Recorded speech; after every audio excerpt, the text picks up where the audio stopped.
Hi friends, எனக்கு சிம்பிளான ஒரு ஃபுட்டு, ஆனால் அந்த வெயிலுக்கு ரொம்ப ரொம்ப நல்லாயிருக்கும், உடம்புக்கு ரொம்ப குளிர்ச்சியாக இருக்கும். ஸோ கண்டிப்பாக இதை வந்து எடுத்துக்கோங்க. ஏன்னா வெயில் இந்த டைம் ரொம்ப ஜாஸ்தியாக இருக்குது. ஸோ இதை வந்து அடிக்கடி எடுத்துக்கலாம், ஒன்றும் தப்பு இல்லை. காலையில் டைமில் நீங்கள் இதை வந்து எடுத்துக்கிட்டிங்கன்னா உடம்புக்கு ரொம்ப நல்லது. குழந்தைங்க பெரியவங்கன்னு எல்லாருக்குமே இதை வந்து கொடுங்க.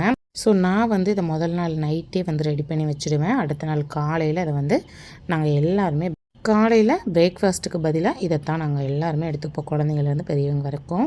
ஸோ இது வந்து உடம்புக்கு ரொம்ப குளிர்ச்சி தர பொருள் இல்லைங்களா, அதனால் இதை வந்து கண்டிப்பாக எல்லோரும் இந்த சம்மர் டைமில் எடுத்துக்கோங்க, அடிக்கடி சேர்த்துக்கோங்க, ரொம்ப நல்லது. இப்போ நான் வந்து எப்படி ரெடி பண்ணுறேன் அப்படிங்கிறத தான் உங்கள்கிட்ட நான் சொல்ல போகிறேன். ஸோ ஒரு மிக்சிங் பவுல் எடுத்துக்கோங்க, அதில் வந்து ரைஸ் வந்து சேர்த்துக்கோங்க. இது எந்த மாதிரி ரைஸ் நான் சேர்த்துருக்கேன் அப்படின்னா, காலையில் வடித்த ரைஸில் நான் தண்ணி எல்லோரும் சாப்பிட்டது போக தண்ணி விட்டு வச்சுடுவேன். அது வந்து ஈவினிங் வந்து இந்த மாதிரி நான் ரெடி பண்ணி வச்சுடுவேன். இந்த சாதத்தை நம்ம ஈவினிங் அப்படியே சாப்பிட்லாம், உடனே கூட நம்ம வந்து ரெடி பண்ணி சாப்பிடலாம். இல்லை நைட் வடித்த சாதமாக இருந்தால் நீங்கள் நைட்டு வந்து இந்த மாதிரி சாதம் எல்லோரும் சாப்பிட்டதுக்கப்புறம் அந்த சாதத்தில் தண்ணி ஊற்றி வச்சுடுங்க. ஒரு அரை மணி நேரம் போல் தண்ணி ஊற்றி வச்சுட்டு நமக்கு தேவையான அளவு சாதத்தை எடுத்து இந்த மாதிரி ஒரு மிக்சிங் பவுலில், இல்லை நீங்கள் மண் சட்டியில் வந்து செஞ்சுக்கோங்க, ரொம்ப நல்லாயிருக்கும்.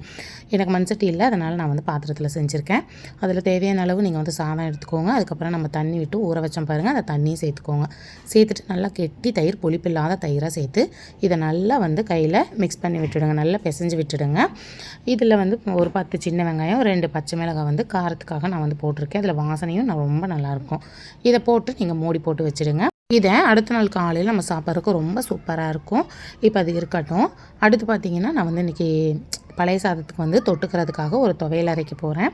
இதில் ஒரு 3 காஞ்ச மிளகாய், அரை கைப்பிடி அளவுக்கு வறுத்த வேர்க்கடலை, 1 ஸ்பூன் அளவுக்கு பொட்டுக்கடலை, ஒரு கொத்து கருவேப்பிலை, 3 பல் வந்து பூண்டு சேர்த்துக்கோங்க.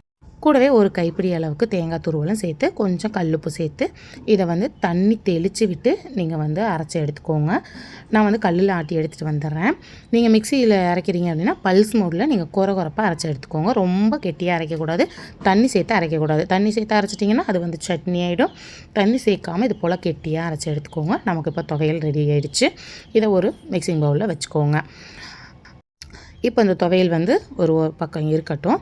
இப்போ நமக்கு வந்து பழைய சாதத்துக்கான துவையல் வந்து ரெடி ஆகிடுச்சு. இதோடு நீங்கள் வச்சும் சாப்பிடலாம். அப்படி இல்லைன்னா இது கூடவே பார்த்திங்கன்னா, நான் வந்து சின்ன வெங்காயம், அதுக்கப்புறம் வந்து வரமிளகாயை எண்ணெய் போட்டு நான் வறுத்து வச்சுருக்கேன். ஒரு 3 வரமிளகாயை லைட்டாக 1 ஸ்பூன் எண்ணெய் விட்டு தூளுப்பு கொஞ்சமாக போட்டு நீங்கள் வந்து நல்லா இதை வந்து ஃப்ரை பண்ணி எடுத்துக்கோங்க. இது பழைய சாதத்துக்கும் சூப்பராக இருக்கும். ஸோ இதோடு நீங்கள் வச்சு சாப்பிட்டு பாருங்கள், டேஸ்ட்டு ரொம்ப சூப்பராக இருக்கும். அதோட உடம்புக்கும் ரொம்ப நல்லது. கண்டிப்பாக இது போல் ட்ரை பண்ணுங்கள். ட்ரை பண்ணிவிட்டு எப்படி வந்தது அப்படிங்கிறதையும் மறக்காமல் கமெண்ட்டில் சொல்லுங்கள். ரொம்ப புளிச்ச மாதிரியெல்லாம் இருக்காமல் நல்லா சாப்பிட்றதுக்கும் ரொம்ப நல்லாயிருக்கும். நான் வந்து எப்போவுமே பழைய சாதம் ஆகிடுச்சு அப்படின்னா நான் இந்த மாதிரி ரெடி பண்ணி வச்சுடுவேன்.